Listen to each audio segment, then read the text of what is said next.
अस्सलाम वालेकुम। Start with the name of Allah who is most merciful. Welcome back and again welcome to the optometry zone. आज का topic जो हमारा है वो बहुत ज़्यादा इंटरेस्टिंग होने वाला है, जिसमें हम लोग आई का एक मेजर कंपोनेंट जो है वो पढ़ने वाले हैं, जिसका नाम है ऑर्बिट। लेकिन उससे पहले मैं आपको ये कहना चाहूँगी कि अगर किसी ने ऑर्बिट से पहले इंट्रोडक्शन ऑफ आई वाला मेरा लेक्चर जो है वो नहीं देखा तो काइंडली लिंक जो है इसका डिस्क्रिप्शन बॉक्स में मौजूद है, आप जाकर उसको देख सकते हैं।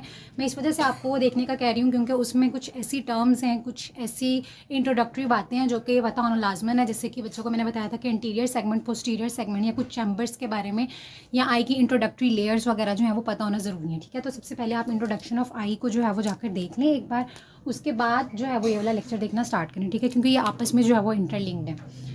तो सबसे पहले एनाटॉमी और फिजियोलॉजी को हम लोग स्टार्ट करने हैं और उसमें हम लोगों ने ऑर्बिट करना है। ऑर्बिट में जो हम बातें कवर करने वाले हैं वो ये बेसिकली उसका इंट्रोडक्शन है कि क्या होता है ऑर्बिट। ठीक है, या एनाटॉमी हम लोग क्यों पढ़ते हैं बेसिकली। उसके बाद हमारे स्कल में कितनी बोन्स होती हैं। ठीक है, हमारे स्कल में जो है वो कितनी बोन्स होती हैं और बोन्स ऑफ स्कल के बाद हमारा जो ऑर्बिट है, बेसिकली ऑर्बिट हमारे स्कल में किस जगह पर मौजूद है।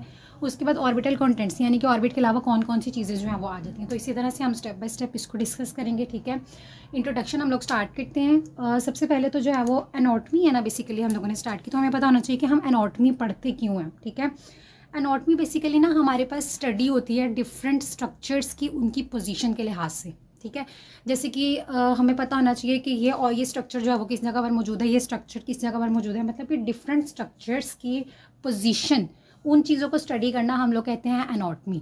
ठीक है, एनाटॉमी अगर हमें पता होगी, अब हम क्यों एनाटॉमी को पढ़ते हैं, वाई एनाटॉमी इज़ इंपॉर्टेंट, यानी कि हम स्ट्रक्चर को डायरेक्टली फंक्शन भी तो पढ़ सकते हैं उसका डायरेक्ट जाके, या उसकी पैथोलॉजी भी तो पढ़ सकते हैं, लेकिन हमें एनाटॉमी इस वजह से ज़रूरी है पढ़नी क्योंकि हम पहले एनाटॉमी पढ़ेंगे, यानी कि हमें किसी चीज़ की प्रॉपर पोजीशन पता होगी, यानी कि ये स्ट्रक्चर इस जगह पर मौजूद है, ये स्ट्रक्चर इस जगह पर मौजूद है। जब हमें किसी चीज़ का स्ट्रक्चर पता हो कि वो इस जगह पर पड़ा हुआ है, उसकी मदद से हम उसकी फिजियोलॉजी यानी उसकी फंक्शनिंग पढ़ सकते हैं। अगर हमें किसी चीज़ की फिजियोलॉजी पता होगी तो हम उसकी पैथोलॉजी जान सकते हैं कि उससे क्या मसला हुआ उस स्ट्रक्चर को। ठीक है, जब हमें उसकी पैथोलॉजी पता होगी तो हम उस चीज़ को डायग्नोस कर पाएंगे और जब हमें उसकी डायग्नोस मिल जाएगी तो हम उसको ट्रीट कर सकते हैं। ठीक है, एनाटॉमी इसी लिहाज से इंपॉर्टेंट है। यानी अगर मैं इसको एक सीरीज़ ऑफ स्टेप में आपको बताना चाहूँ तो एनाटॉमी लीड करती है फिजियोलॉजी पे। फिजियोलॉजी पता होगी तो हम उसकी पैथोलॉजी बता पाएंगे, पैथोलॉजी से हम किसी भी चीज़ को डायग्नोस कर सकते हैं और डायग्नोस करने के बाद हम उसको ट्रीट आउट कर सकते हैं। तो एनाटॉमी पढ़ना इसलिए इंपॉर्टेंट है कि हमें पता हो कि कौन सी चीज़ कहाँ पर मौजूद है। ठीक है, उसके बाद एनाटॉमी पढ़ने से पहले हमें जो है ना कुछ प्लेन्स के बारे में पता होना चाहिए। प्लेन्स यानी कि हम किसी भी चीज़ को डिवाइड करना चाहें, या अगर फॉर सपोज मैंने आपको प्रीवियस लेक्चर में बताया था कि कॉर्निया कहाँ पे है, स्क्लेरा कहाँ पे है। फॉर सपोज एग्जांपल के तौर पे एक पर्सन को कॉर्निया का इशू है, तो मुझे पता होना चाहिए, मैं माइंड में सबसे पहले ये थिंकिंग करना स्टार्ट कर दूँगी कि कॉर्निया एंटीरियरली पाया जाता है। तो अगर कॉर्निया डैमेज है तो कॉर्निया से रिलेटेड कोई और चीज़ जो स्ट्रक्चर है वो भी तो डैमेज हो सकता है। जैसे उसके बिल्कुल पोस्टीरियर पे हमारे पास लिम्बस का एरिया आता है और स्क्लेरा आता है, तो मुझे ये चीज़ें आपस में रिलेट, उनके आपस में रिलेशंस क्या हैं वो पता होने चाहिए। ठीक है, तो आपस में उनकी क्या रिलेशन है। तो सबसे पहले हमारे पास ये 3 प्लेन्स ज़रूरी होते हैं जो कि एनाटॉमी में हम लोग मोस्टली डिस्कस करते हैं। ठीक है, इन तीनों प्लेन्स को मैं आप लोग को डिटेल में बताती हूँ। सबसे पहले है हमारे पास कोरोनल प्लेन। ठीक है, कोरोनल प्लेन हमारे पास आ जाता है। कोरोनल प्लेन बेसिकली ऐसा प्लेन है जिसमें हम किसी भी स्ट्रक्चर को डिवाइड करते हैं उसके एंटीरियर और पोस्टीरियर व्यू को देखने के लिए। ठीक है, अब एंटीरियर व्यू आपको पता है कौन सा होता है, आगे वाला एंटीरियर और पोस्टीरियर पीछे वाला। फॉर सपोज ये मेरा एक आई का स्ट्रक्चर बना हुआ है। ठीक है, इसको मैं डिवाइड करती हूँ इस तरह से, इस तरह से। ये हमारे पास होता है कोरोनल प्लेन। कोरोनल प्लेन, क्यों इसको कोरोनल प्लेन कहा जा रहा है, क्योंकि मैं इसके एंटीरियर और पोस्टीरियर के स्ट्रक्चर्स को डिवाइड करना चाह रही हूँ। तो मुझे पता चल जाएगा एंटीरियर में क्या पड़ा हुआ है, कॉर्निया, और पोस्टीरियर में यानी स्क्लेरा ही होता है, लेकिन मैं वैसे ही बताना चाह रही हूँ कि आगे कॉर्निया है, पीछे रेटिना आ जाता है। तो इस तरह से एंटीरियर और पोस्टीरियर व्यू में, यानी कि एंटीरियर और पोस्टीरियर व्यू में उसको डिवाइड करना, हमारे पास कौन सा प्लेन आ जाता है, कोरोनल प्लेन। ठीक है, यानी अब सिंपल वर्ड्स में हम लोग मोस्टली कह देते हैं ये चीज़ का इंटीरियर व्यू है, ये चीज़ का पोस्टीरियर व्यू है, लेकिन जब हम लोग ऐसा ऑप्टोमेट्रिस्ट बात करते हैं, ठीक है, तो हम लोग कहते हैं इसके कोरोनली प्लेन की हेल्प के ज़रिए या थ्रू कोरोनल प्लेन की डिवीजन के साथ हमारे पास ये चीज़ यहाँ आ रही है और ये चीज़ यहाँ, यानी किसी चीज़ की रिलेशंस को डिस्क्राइब करने के लिए ना हम ये प्लेन्स यूज़ करते हैं। सेकंड प्लेन जो है वो हमारे पास आ जाता है mid sagittal plane. Mid sagittal plane है किसी भी चीज़ को डिवाइड करने के लिए इन अ लेफ्ट और राइट पोजीशन। जैसे कि आप लोग को नज़र आ रहा है, ये मैंने एक दो आइज़ बनाई हुई है, ये हमारी राइट आई है और ये लेफ्ट आई है। ठीक है, अब हमें पता है कि हमारी आई का जो नेज़ल वाला एरिया होता है ना, 2 कैंथस होते हैं हमारी आई में, ये होता है मीडियल कैंथस और ये होता है हमारे पास लेटरल कैंथस। ठीक है, मीडियल कैंथस और लेटरल कैंथस। तो अब अगर मैं किसी भी चीज़ को लेफ़्ट और राइट में डिवाइड करना चाह रही हूँ, ठीक है, यानी ये मेरी राइट आई है, ये वाली नेज़ल साइड है, और ये हमारे पास जो है टेम्पोरल यानी साइड वाली जो होती है ना टेम्पोरल रीजन वो है। तो मीडियल वाली साइड पे देखो इसके क्या है, मीडियल कैंथस, और लेटरल वाली साइड पे हमारे पास है लेटरल कैंथस, ठीक है। तो ये बेसिकली जो कि किसी चीज़ की लेफ्ट और राइट को एक्सप्लेन करता है उसको हम लोग कहते हैं मिड सैजिटल प्लेन। बिल्कुल इसी तरह से लेफ्ट आई का ये वाला मीडियल है और ये वाला जो है वो लेटरल है, ठीक है। तो ये लेफ़्ट और राइट की जो चीज़ें बताने वाला प्लेन होता है वो हमारे पास होता है मिड सैजिटल प्लेन, ठीक है। यानी कि अगर मैं इस तरह से एक आई को दरमियान से डिवाइड करती हूँ तो मुझे कोई बता सकता है इस तरह से कि राइट आई का ये वाला मीडियल है और ये जो है वो लेटरल कैंथस है, ठीक है। तो किसी भी चीज़ को लेफ़्ट और राइट में डिवाइड करके जो उसकी पोजिशनिंग को बताता है उसको हम लोग कहते हैं मिड सैजिटल प्लेन, ठीक है। उसके बाद थर्ड है हमारे पास हॉरिजॉन्टल प्लेन। हॉरिजॉन्टल आपको ऑब्वियसली पता है, ये इसमें हमारे पास वर्टिकल होता है और इस साइड पे हमारे पास हॉरिजॉन्टल होता है, ठीक है। तो अगर मैं किसी भी चीज़ को हॉरिजॉन्टली डिवाइड करना चाहूँ तो मुझे पता चल जाएगा कि उसके अपर में क्या पाया जा रहा है और उसके लोअर में क्या पाया जा रहा है, ठीक है। यानी कि टॉप एंड बॉटम पे, टॉप पे उसकी क्या चीज़ पाई जा रही है और उसके बॉटम पे जो है वो क्या चीज़ पाई जा रही है। एग्जाम्पल के तौर पर मैंने एक स्ट्रक्चर ड्रॉ किया, भाई आपको एक आई जो है वो रफ सी नज़र आ रही है, ठीक है। अब मैं इसको इस तरह से डिवाइड करती हूँ, हॉरिजॉन्टल कहा ना मैंने, हॉरिजॉन्टल, तो मैं इसको यूँ अगर डिवाइड करती हूँ तो ये सुपीरियर आईलिड आ जाती है, ये इन्फीरियर आईलिड आ जाती है, ठीक है। तो ये हमें किस चीज़ का रिलेशन बता रहा है, हॉरिजॉन्टल प्लेन का रिलेशन बता रहा है, ठीक है। तो ये तीन प्लेन्स जो है बहुत इंपॉर्टेंट है। कोरोनल प्लेन जो एंटीरियर और पोस्टीरियर आगे और पीछे का बताता है, मिड सैजिटल है जो कि राइट और लेफ्ट का बताता है, और हॉरिजॉन्टल है जो कि दरमियान से कट करके हमें टॉप और बॉटम की पोजीशनिंग का बताता है, ठीक है। ये प्लेन्स जो है बहुत ज़्यादा ज़रूरी हैं। उसके बाद अब हम अपने एनाटॉमी की इतनी डिस्कशन जो है वो कर सकते हैं कि एनाटॉमी क्या है, क्यों पढ़नी चाहिए, क्या प्लेन्स होते हैं उसमें, ठीक है। उसके बाद हमारे पास आ जाते हैं अब ऑर्बिट। ये ऑर्बिट क्या, अब हम अपने टॉपिक की तरफ आ रहे हैं। ऑर्बिट क्या होता है, ठीक है। ऑर्बिट हमारे पास ना एक पायरामिडल शेप्ड बोनी कैविटी होती है, ठीक है।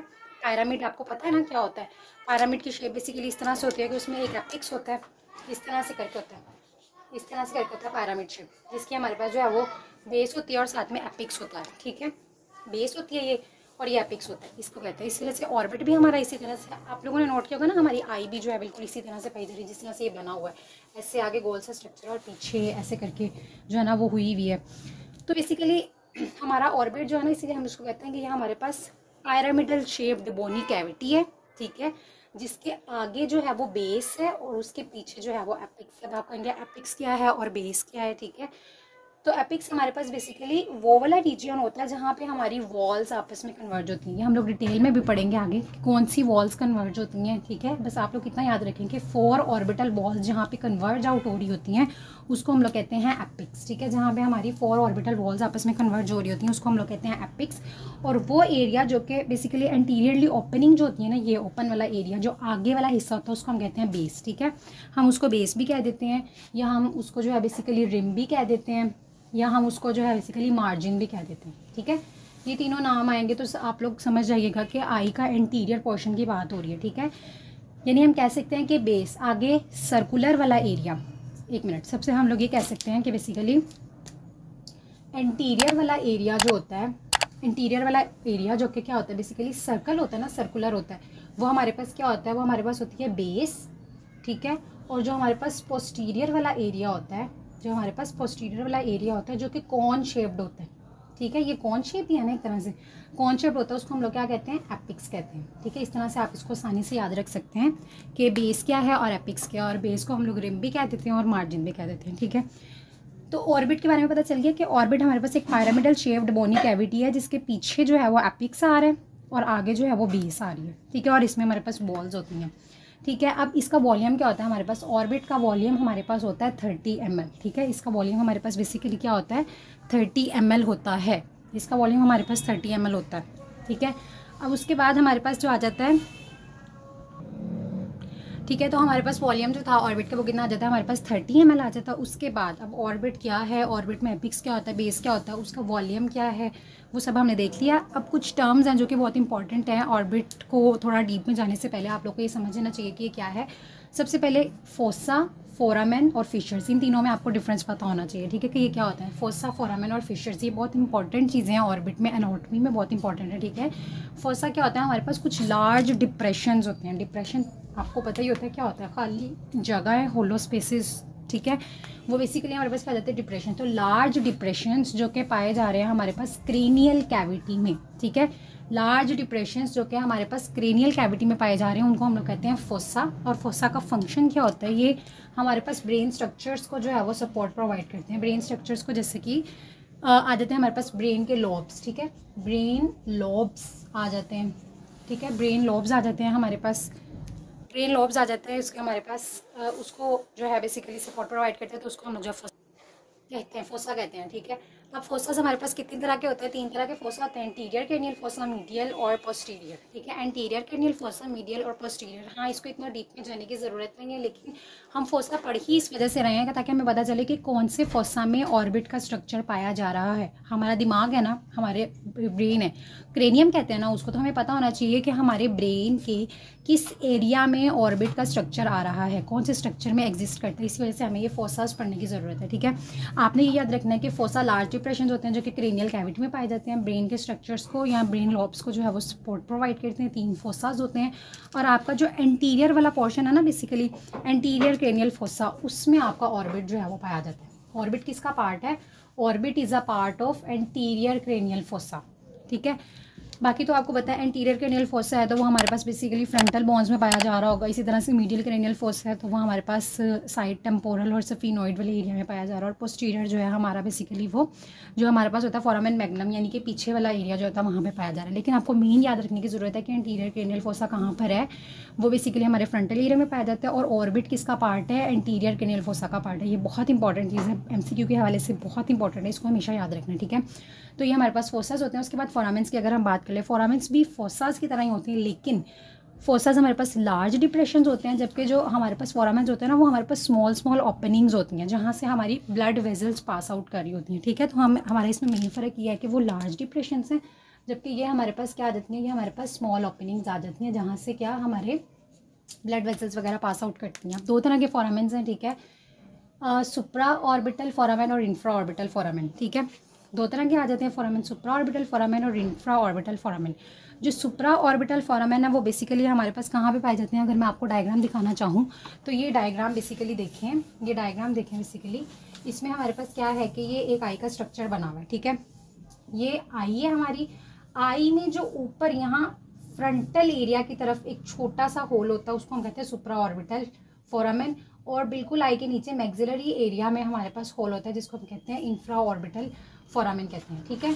तो इन फोरामेंस का हमारे पास बेसिकली काम क्या होता है, इसमें से डिफरेंट ब्लड वेजल्स वगैरह पास आउट हो रही थी। ये डायग्राम में सही तरह से नज़र तो नहीं आ रहा, लेकिन अगर आपको नज़र आ रहा हो, ये पूरा आई का स्ट्रक्चर बना हुआ है, इसमें ये एक होल ऊपर बना हुआ है और ये एक होल नीचे बना हुआ है। तो ये जो ऊपर वाला है वो सुप्रा ऑर्बिटल फोरामेन, नोच भी कहते हैं इसको, ठीक है, इंफ्रा ऑर्बिटल फोरामेन कहते हैं, ये गोल सा स्ट्रक्चर, ठीक है।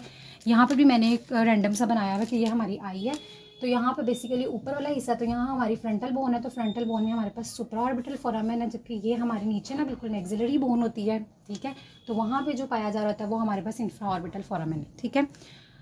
फोसास की मैंने आपको बेसिकली डायग्राम नहीं दिखाई है, हमारे पास जो है वो फोसास आ जाते हैं, ठीक है। ये फोसास हैं, तो ये देखो ये हमारे एक ब्रेन का व्यू लिया हुआ उन्होंने, ठीक है। तो ये आगे वाला हिस्सा जो फ्रंटल में है वो एंटीरियर क्रेनियल फोसा है जहाँ पर हमारा ऑर्बिट भी पाया जाता है। उसके बाद ये दरमियान वाला हिस्सा है जिसमें हमारे पास मिडिल क्रेनियल फोसा है जो हमारा टेम्पोरल और सफिनोइड के दरमियान में पाया जा रहा है। और ये पोस्टीरियर जहाँ से बेसिकली हमारी फोरामेन मैग्नम ने जो है वो पीछे की तरफ जाना होता है। तो ये हमारे पास 3 फोसाज हैं, तो इसकी डायग्राम यहाँ से आप लोग क्लियर आउट कर सकते हैं, ठीक है। उसके बाद जो हमारे पास फोरामेंस हैं उसकी डायग्राम मैं आपको बता चुकी हूँ। और कौन कौन सी नर्व्स पास करती हैं, ये ब्लड वेजल्स सुप्रा ऑर्बिटल फोरामेन है, तो इसमें से हमारे पास सुपीरियर ऑर्बिटल वेजल्स जो है वो पास आउट करेंगे, ठीक है। सुपीरियर या सुप्रा ऑर्बिटल नर्व्स या वेजल्स पास करेंगे, इसमें से इंफ्रा ऑर्बिटल वेजल्स पास करेंगे, ठीक है। जबकि ये हमारे पास फोरामेन में आ जाता है और ये हमारे पास जो है वो मैक्सिलरी में आ जाता है।